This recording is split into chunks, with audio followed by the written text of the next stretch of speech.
A vida após a Segunda Guerra Mundial foi um labirinto de sombras e segredos para os comandantes da Waffen-SS, uma das organizações mais temidas do Terceiro Reich. Com seu lema particular, "Meu honra se chama lealdade", esses homens se encontraram presos entre o legado de seu passado e um futuro incerto após a queda do regime. Por mencionar alguém, Otto Skorzeny, conhecido por suas ousadas operações especiais, se reinventou como um empresário e consultor militar no mundo pós-guerra, navegando entre a controvérsia e a admiração. Esses homens representam um microcosmo do dilema moral que enfrentaram muitos ex-membros da Waffen-SS. Como reconciliar seu papel em uma máquina de guerra destrutiva com a necessidade de sobreviver em um mundo que os rejeitava? A resposta mais satisfatória a essa pergunta é que não existe uma única resposta. Assim, por exemplo, Joseph Sepp Dietrich foi um destacado general das SS durante a Segunda Guerra Mundial, conhecido por sua proximidade com Adolf Hitler e seu papel à frente de várias unidades militares. No dia 16 de dezembro de 1944, a poucos dias de um frio e violento Natal, foi nomeado comandante do recém-formado 6º Exército Panzer. Sua missão era liderar essa força na Batalha das Ardenas, a última grande ofensiva alemã na frente ocidental. Nesse contexto, a agressividade de suas táticas se destacou, assim como a trágica massacre de Malmedy, ocorrida apenas um dia depois. Neste episódio, alguns prisioneiros de guerra americanos foram executados por tropas sob seu comando, um ato que marcaria a reputação de Dietrich na pós-guerra. Em março do ano seguinte, Dietrich participou da Operação Despertar da Primavera, cujo objetivo era garantir campos de petróleo na Hungria, vitais para a máquina de guerra alemã. Embora no início tenha tido alguns avanços, o plano falhou diante da tenaz resistência soviética. Esse revés desencadeou uma ordem humilhante por parte de Hitler, que instruiu que todas as unidades da Waffen-SS que participaram da operação removessem suas braçadeiras, um símbolo de honra entre suas fileiras. Apesar do que isso implicaria, Dietrich optou por não transmitir essa ordem às suas tropas, o que gerou tensões entre seus subordinados. Em abril, diante do avanço soviético, Dietrich liderou uma retirada para Viena, que culminaria pouco depois no colapso total das forças alemãs. Finalmente, no dia 8 de maio, com o fim da guerra na Europa, Dietrich decidiu se render às forças americanas nas proximidades de Salzburgo, Áustria. Junto com sua esposa, o general buscou o amparo dos americanos, optando pela rendição em vez da morte, ao contrário de outros altos comandos nazistas que escolheram o suicídio. Após sua rendição, Dietrich foi transferido para uma prisão militar e, um ano depois, enfrentou o primeiro de muitos julgamentos. Nos julgamentos de Dachau, foi julgado especificamente por seu papel na massacre de Malmedy. Este julgamento revelou a brutalidade e a natureza sistemática das atrocidades cometidas por unidades sob seu comando. Ao final do processo, foi declarado culpado e condenado a 25 anos de prisão. Durante seus anos na prisão, Dietrich começou a experimentar com o conceito de justiça dos vencedores. Em 1955, após ter cumprido 10 anos, as autoridades da Alemanha Ocidental conseguiram reduzir sua sentença e ele foi libertado em outubro daquele ano. No entanto, seu retorno à vida civil não foi isento de problemas. Apenas um ano depois, foi preso novamente e julgado, desta vez por sua participação na Noite dos Facões Longos, ocorrida 24 anos antes. Dietrich havia sido parte ativa dessa purga em que foram assassinados altos líderes da SA. Essa segunda condenação lhe custou 18 meses adicionais de prisão e reforçou a percepção pública sobre sua conexão com os aspectos mais sombrios do regime nazista. Após sua libertação, Dietrich se tornou um dos rostos visíveis da HIAG, uma organização criada para defender os direitos dos veteranos da Waffen-SS. Especificamente, o grupo tinha como propósito mudar a percepção pública e oficial da Waffen-SS, buscando que seus membros fossem reconhecidos como soldados convencionais e não como criminosos de guerra. Dietrich, à frente dessa iniciativa, começou a advogar por pensões e direitos para ex-membros da Waffen-SS, argumentando que muitos deles haviam sido simples soldados cumprindo ordens, sem relação direta com os crimes do Holocausto. Apesar de seus esforços, A opinião pública na Alemanha permaneceu dividida. Enquanto alguns setores de ex-militares e grupos de direita viam em Dietrich uma figura mal interpretada e uma vítima da justiça dos vencedores, a maior parte da sociedade alemã, ainda lidando com o peso da guerra terminada, manteve uma postura de rejeição a essas tentativas de reescrever o passado. No final da década de 50, a saúde de Dietrich começou a decair rapidamente, atormentado por problemas cardíacos e de circulação, condições que foram agravadas por seus anos na prisão. Em 1959, seu estado físico deteriorado lhe permitiu uma liberação antecipada. Esses anos finais foram marcados por uma vida relativamente discreta em Ludwigsburg, Alemanha Ocidental, junto com sua família. Embora tentasse evitar a atenção pública, seu nome ainda era motivo de polêmica, especialmente em círculos de ex-militares. No dia 21 de abril do ano 66, Joseph Dietrich morreu de um infarto aos 73 anos. Seu funeral se tornou um evento de alto perfil ao qual assistiram cerca de 6.000 pessoas, na sua maioria veteranos da Waffen-SS e antigos soldados do exército alemão. A afluência de seguidores mostrou que, apesar de sua reputação e do histórico de crimes, Dietrich ainda era uma figura respeitada em certos círculos. Enquanto seus seguidores compareceram para prestar homenagem, a imprensa e uma grande parte do público em geral olharam para este ato com receio e preocupação. Seu sepulcro no cemitério de Hartenegstrasse, em Ludwigsburg, rapidamente se tornou um local de peregrinação para veteranos e, eventualmente, para grupos neonazistas que tentavam manter viva sua memória. Herbert Otto Gill, de herói de guerra, a figura controversa da pós-guerra. Outro oficial proeminente da Waffen-SS, Herbert Otto Gill, viveu um final de guerra marcado por derrotas militares e uma pós-guerra caracterizada por esforços de reabilitação social e controvérsia. Durante os últimos anos da Segunda Guerra Mundial, foi reconhecido por suas habilidades de liderança e coragem no campo de batalha, acumulando algumas das mais altas condecorações do regime nazista. No entanto, sua trajetória também reflete o rápido deterioro da situação militar alemã e os desafios enfrentados por aqueles que, como ele, tentaram reconstruir suas vidas em uma Alemanha marcada pelo trauma e pelo repúdio da ideologia nazista. Em 1945, à medida que a guerra se aproximava do fim, Gill liderava a 5ª Divisão Panzergrenadier SS Wiking da SS. Em janeiro, sua participação na Batalha de Budapeste foi um esforço destinado a romper o cerco soviético e resgatar as tropas alemãs e húngaras presas na cidade. Apesar de suas tentativas, a operação falhou diante da esmagadora superioridade das forças soviéticas. Essa derrota foi um ponto de inflexão para ele e suas tropas, que experimentaram as crescentes dificuldades de uma Alemanha incapaz de sustentar suas frentes. Para março, Gill foi chamado novamente ao fronte, desta vez para a ofensiva do Lago Balatão, a última grande operação ofensiva alemã na frente oriental. Essa tentativa de deter o avanço soviético em direção a Viena e garantir as rotas de petróleo falhou rapidamente, selando o destino do já enfraquecido exército alemão.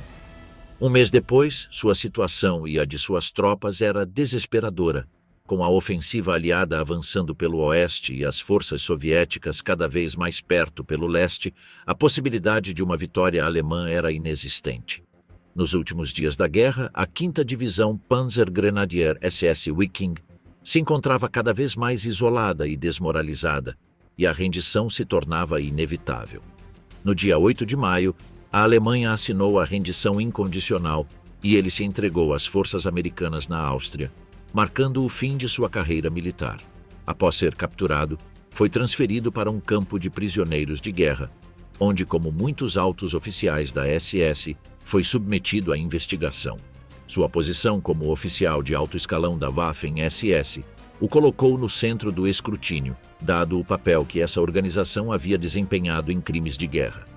No entanto, Gill foi libertado em 1948, e com isso começou um novo capítulo em sua vida. Enquanto muitos de seus antigos colegas enfrentavam julgamentos e condenações, ele optou por manter um perfil relativamente baixo em seus primeiros anos como civil. Uma vez em liberdade, Estabeleceu-se em Barsinghausen, Alemanha, e buscou reintegrar-se na sociedade. Decidiu abrir uma livraria, um negócio que lhe permitiu manter um estilo de vida mais tranquilo e discreto, e com o tempo se tornou uma figura influente entre seus antigos companheiros da Waffen-SS. Cabe destacar que suas ambições não se limitavam à vida de um civil comum. No início da década de 50, ele, assim como Dietrich, se uniu à organização de veteranos da Waffen-SS chamada RIAG. Gilles se tornou um dos líderes mais ativos dentro da RIAG e sua influência foi significativa na publicação de Wickenruf, que depois foi renomeada como Der Freiwillige. Esta publicação servia como um espaço para compartilhar relatos de camaradagem entre os veteranos das SS, assim como para difundir uma visão revisionista de suas experiências. Herbert aproveitou esta plataforma para recontar a história das SS sob uma luz menos condenatória, o que atraiu tanto o apoio de seus antigos camaradas quanto a condenação de grande parte da sociedade alemã. A recepção de sua figura na pós-guerra foi ambivalente. Para muitos, seu legado estava inevitavelmente manchado por sua associação com as SS, uma organização que havia cometido inúmeras atrocidades em nome do regime nazista. As atividades da AG e seus discursos não ajudavam a reduzir essa percepção. De fato, em 1952, durante uma das reuniões da IAG, um de seus oradores chegou a qualificar os aliados como os verdadeiros criminosos de guerra, desencadeando uma onda de críticas da mídia e do público. Ao longo daquela primeira década de pós-guerra, o ativismo de Gilles dentro da HIAG continuou sendo fonte de controvérsia. Enquanto alguns viam nele um soldado que lutava por recuperar a honra de seus colegas, outros o consideravam um apologista de uma das organizações mais infames do século. Embora suas publicações e discursos continuassem atraindo antigos membros das SS e simpatizantes, também contribuíam para a percepção de que a HIAG era um refúgio para aqueles que não mostravam arrependimento por seu passado. No dia, ele representava um líder que havia lutado por eles na guerra e que tentara limpar o nome dos soldados das SS em tempos de paz. Fora desses círculos, sua morte não despertou luto geral. Para a sociedade em geral, seu falecimento foi uma simples conclusão da vida de um homem cuja carreira militar e posterior ativismo na HIAG simbolizavam uma parte da história que muitos preferiam esquecer. Das honras à controvérsia. A vida de Felix Steiner e seu legado na SS. Alcançando os últimos capítulos da Segunda Guerra Mundial, Felix Steiner, um comandante destacado da Waffen-SS, começou a experimentar uma série de fracassos que rapidamente reduziram sua influência. Seus esforços para manter posições estratégicas foram cada vez mais ameaçados conforme o Exército Vermelho avançava em direção a Berlim.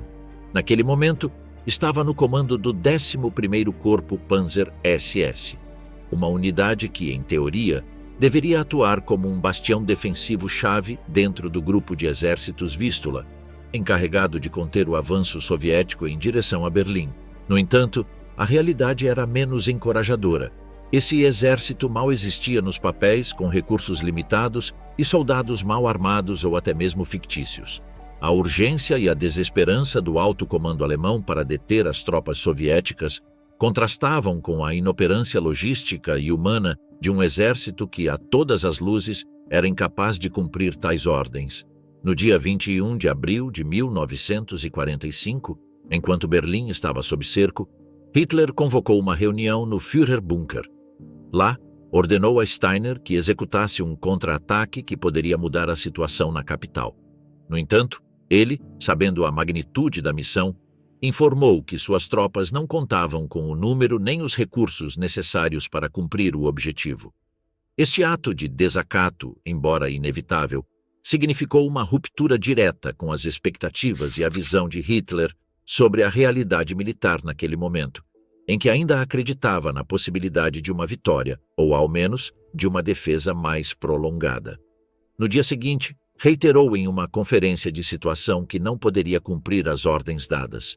Sua negativa resultou em um ponto de inflexão no colapso da moral alemã, pois evidenciava a precariedade do exército e a incapacidade de contrabalançar o poderio soviético que cada vez mais se aproximava de Berlim.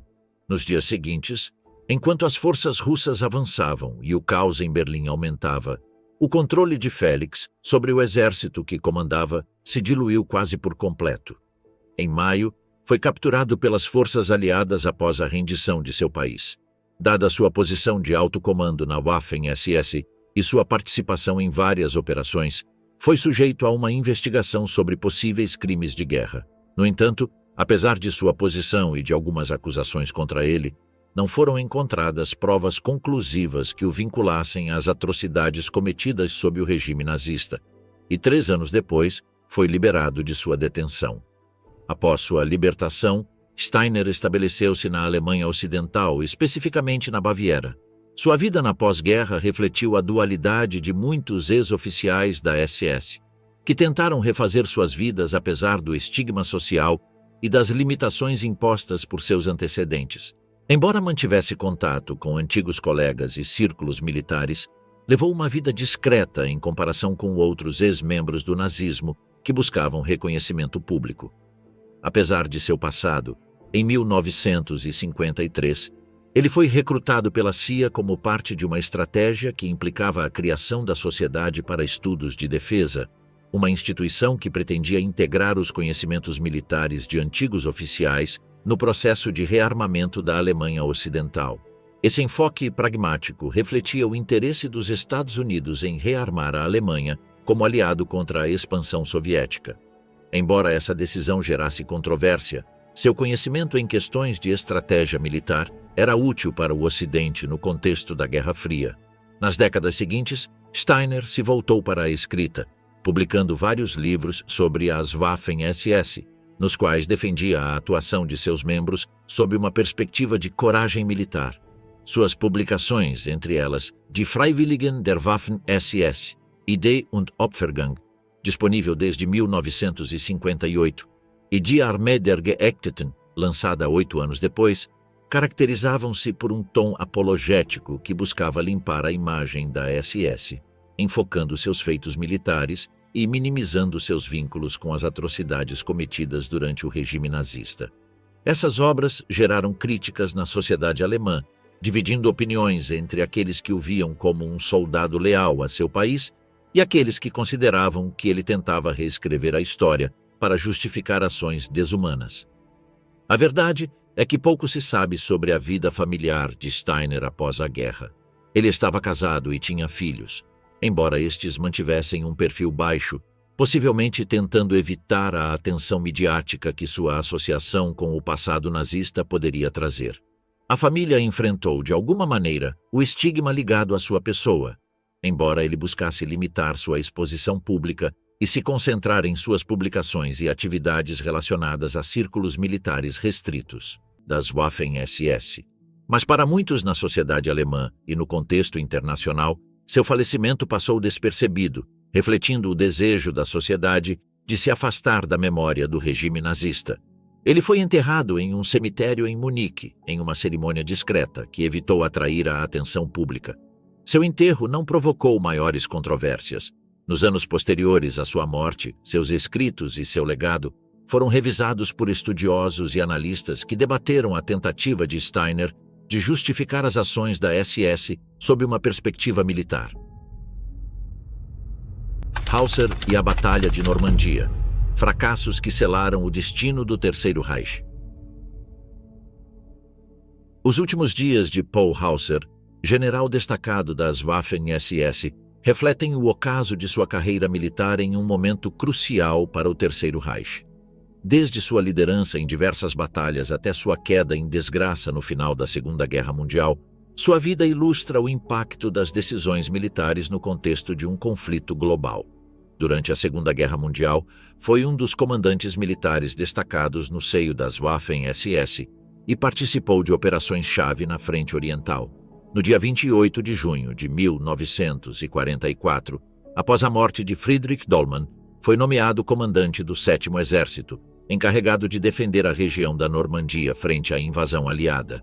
Com essa responsabilidade, ele se viu à frente de uma defesa que enfrentava uma pressão crescente e recursos cada vez menores. A invasão aliada na Normandia representava um desafio formidável e Hauser precisava manter a linha de defesa com forças notavelmente debilitadas em comparação com os poderosos exércitos aliados. Para agosto, ele e seu exército se encontraram presos no Bolsão de Falaise, uma área cercada por tropas aliadas que resultou em uma das maiores derrotas alemãs na frente ocidental. Em uma tentativa de coordenar a retirada e salvar suas tropas, foi gravemente ferido ao levar um tiro na mandíbula. A incapacidade de reorganizar suas forças em meio a uma retirada caótica resultou em perdas massivas, e figuras de alto nível como Joseph Goebbels expressaram publicamente seu descontentamento, comentando que o general da Waffen-SS definitivamente não havia superado a prova. Essas palavras marcaram o início de uma queda em desgraça para o general, refletindo a falta de confiança que as altas esferas do governo nazista tinham em sua capacidade de comando. Apesar de sua recuperação dos ferimentos, Hauser foi reasignado no final do ano como comandante do Grupo de Exércitos G.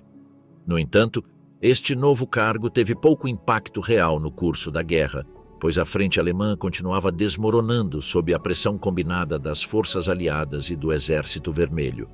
Para abril do ano seguinte, com a situação militar deteriorando-se rapidamente, foi destituído de seu comando.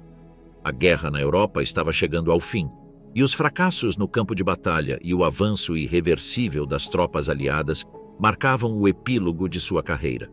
Após a derrota alemã, Hauser foi capturado pelas forças americanas e mantido como prisioneiro de guerra até 1949. Ao contrário de muitos altos comandos da Waffen-SS, ele não foi formalmente acusado de crimes de guerra durante sua detenção. Seu tempo na prisão incluiu colaborações com a Divisão Histórica do Exército dos Estados Unidos, onde contribuiu para documentar as operações militares da Segunda Guerra Mundial.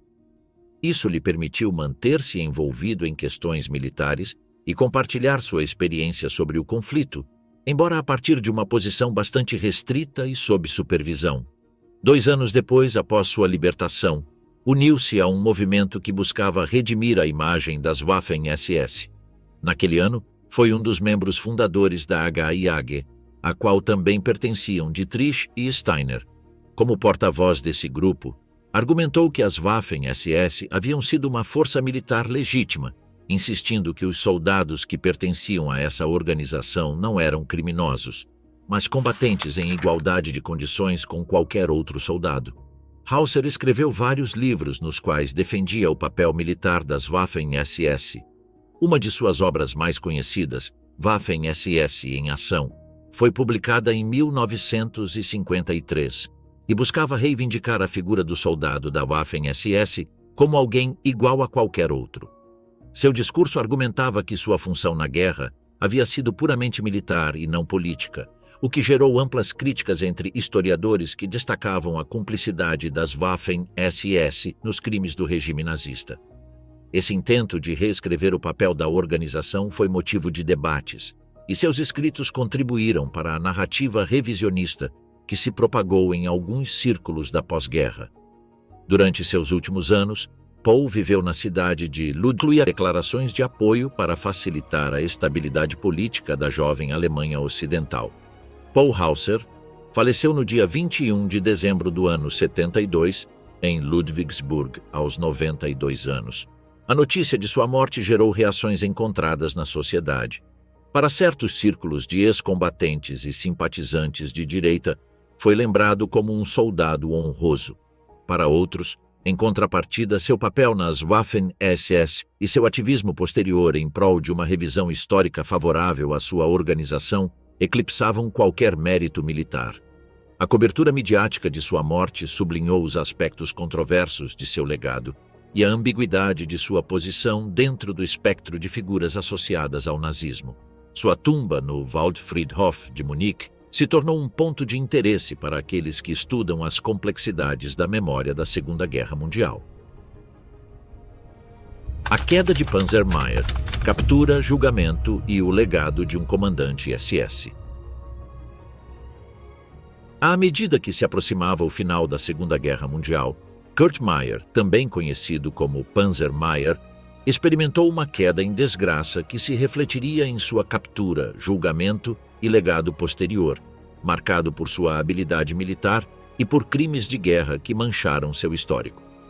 Seu nome está mais intensamente entrelaçado com a Batalha na Normandia de 1944, onde comandava a 12ª Divisão Panzer SS Hitlerjugend, uma unidade formada principalmente por jovens fanáticos doutrinados pela ideologia nazista. No dia 6 de junho daquele ano, durante o dia D, Kurt e sua divisão enfrentaram a invasão aliada com grande resistência na região de Caen. No entanto, sua brutalidade não se limitou às táticas em combate.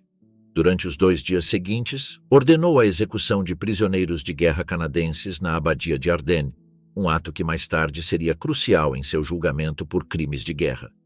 À medida que o verão avançava, as forças aliadas continuaram ganhando terreno e sua divisão começou a perder soldados rapidamente.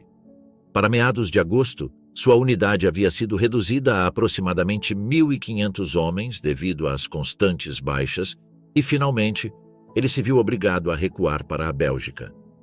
No dia 6 de setembro, Mayer, ferido, foi capturado por partisanos belgas. Inicialmente não foi reconhecido por estar muito bem camuflado com o uniforme das SS, mas acabou sendo entregue às forças americanas. Sua captura marcou o início de um processo judicial que o exporia ao mundo como um dos responsáveis pelas atrocidades do conflito.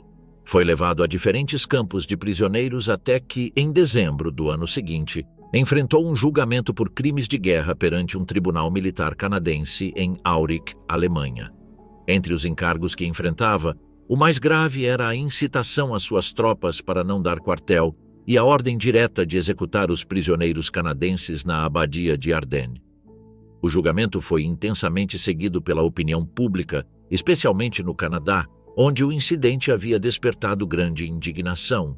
Ao final, foi condenado à pena de morte, embora posteriormente sua sentença tenha sido comutada para prisão perpétua, devido a pressões políticas e à mudança de percepção que o conflito entre as potências da Guerra Fria estava começando a instaurar no cenário internacional. Seu caso gerou fortes debates, levantando questionamentos sobre a justiça em tempos de guerra e a responsabilidade dos oficiais de alto escalão nas atrocidades cometidas. Após sua condenação, passou vários anos na prisão, primeiro no Canadá e depois em uma prisão militar na Alemanha. Durante seu tempo encarcerado, a percepção sobre sua figura mudou gradualmente, especialmente na Alemanha, onde certos setores começaram a considerá-lo mais como um soldado leal do que como um criminoso de guerra. Essa mudança na opinião pública deveu-se, em parte, ao contexto político que a Guerra Fria impunha na Europa, onde a Alemanha Ocidental se consolidava como um aliado-chave para as potências ocidentais em sua luta contra a influência soviética. Finalmente, em 1954, após cumprir apenas 9 anos de sua sentença, Mayer foi liberado. Seu retorno à Alemanha foi recebido com grande entusiasmo por antigos companheiros das SS e simpatizantes, que o viam como um herói de guerra. Ao chegar à sua cidade natal, Niederkruchten, milhares de pessoas, incluindo veteranos da Waffen-SS, se reuniram para recebê-lo, iluminando as ruas com tochas em uma demonstração de respeito e admiração. Após sua libertação, tentou refazer sua vida na Alemanha Ocidental. Uniu-se à HIAG. Seu discurso naquela ocasião tentava reformular a narrativa da Waffen-SS, desvinculando-a dos crimes de guerra e das ideologias do nazismo, embora com escasso respaldo dos historiadores. Além de sua atividade na HIAG, encontrou um emprego como vendedor de cerveja para as tropas canadenses estacionadas na Alemanha Ocidental, uma ironia que não passou despercebida para aqueles que conheciam sua história. Essa posição permitiu que interagisse com soldados aliados, embora seu papel agora fosse o de um civil em uma nação derrotada e reconstruída. Conforme os anos passavam, a percepção pública sobre ele foi se misturando com um sentimento de nostalgia nacionalista, que começou a idealizar figuras como ele, olhado por um prisma de orgulho militar em vez de um de condenação histórica.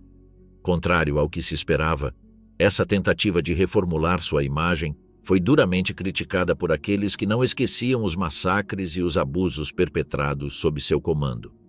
Apenas 2 dias antes do Natal do ano 61, em Hagen, Alemanha Ocidental, Meyer faleceu de um infarto agudo do miocárdio no mesmo dia em que completava 51 anos. Sua morte encerrou o capítulo de uma vida profundamente controversa, marcada pela ambiguidade de seu legado. Alguns de seus antigos camaradas e simpatizantes lamentaram sua partida, organizando um funeral em que recordaram seu papel militar. No entanto, para aqueles que não esqueciam as atrocidades cometidas, sua morte foi recebida com indiferença ou até com alívio. Kurt foi enterrado no distrito de Dellstern, em Dortmund, Alemanha, um lugar que nos anos seguintes se tornaria um ponto de interesse para antigos membros das SS e grupos de extrema-direita que continuavam a vê-lo como um herói militar. A lealdade que lhe custou a vida. Eicke e seu trágico final. Theodor Eicke, uma figura proeminente no regime nazista e arquiteto do sistema de campos de concentração, viu seu destino selado no calor da guerra na frente oriental, onde passou seus últimos dias a serviço da Alemanha nazista. No final de 1939, assumiu o comando da divisão Totenkopf, uma unidade de elite das SS que havia sido criada para funções militares e de vigilância nos campos de concentração. Esse cargo lhe permitiu consolidar uma reputação temível, tanto por sua disciplina rigorosa, quanto pela violência exercida em suas campanhas. Sua divisão foi implantada na primeira fase da guerra na frente ocidental e, em maio de 1940, se tornou uma das mais notórias por sua implicação em crimes de guerra, incluindo a execução de prisioneiros britânicos em Le Paradis, França. Com o tempo, Totenkopf se transformou em um símbolo da violência e repressão do regime nazista. O início da Operação Barbarossa, em junho do ano seguinte, levou a divisão Totenkopf à frente oriental, onde enfrentaram as forças soviéticas. A brutalidade de Eicke e sua divisão se tornou ainda mais notória no leste, onde não apenas combatiam os soldados soviéticos, mas também exercendo repressão sobre as populações civis. O avanço por território soviético se caracterizou pela violência desmedida contra a resistência local e contra os soldados capturados. Sua estratégia incluía execuções rápidas e punições severas, consolidando sua imagem como um comandante impiedoso. Um ano depois, ele e sua divisão participaram da Batalha de Kharkov, um dos confrontos mais sangrentos na frente oriental.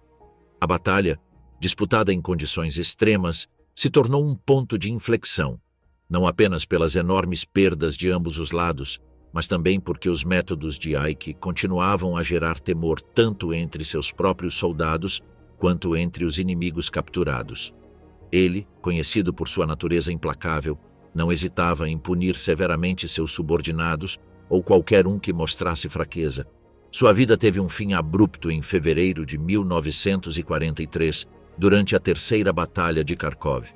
Em uma tentativa de realizar uma missão de reconhecimento, havia embarcado em um avião de observação Fieseler Fi-156 Stork, junto a seu piloto. A aeronave foi abatida por fogo antiaéreo soviético perto de Lozova, na Ucrânia. Sua morte ocorreu em um momento crítico para as forças alemãs, que enfrentavam uma contraofensiva soviética devastadora em Kharkov, que já havia causado inúmeras baixas em ambos os lados. A notícia da morte de Eicke foi recebida com solenidade nas fileiras do regime nazista, especialmente entre seus superiores na SS, onde sua figura havia se tornado um símbolo de lealdade e sacrifício pela causa nazista.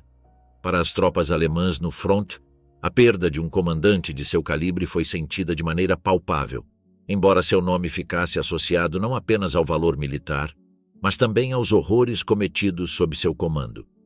Após sua morte, o aparato propagandístico nazista trabalhou para apresentá-lo como um mártir.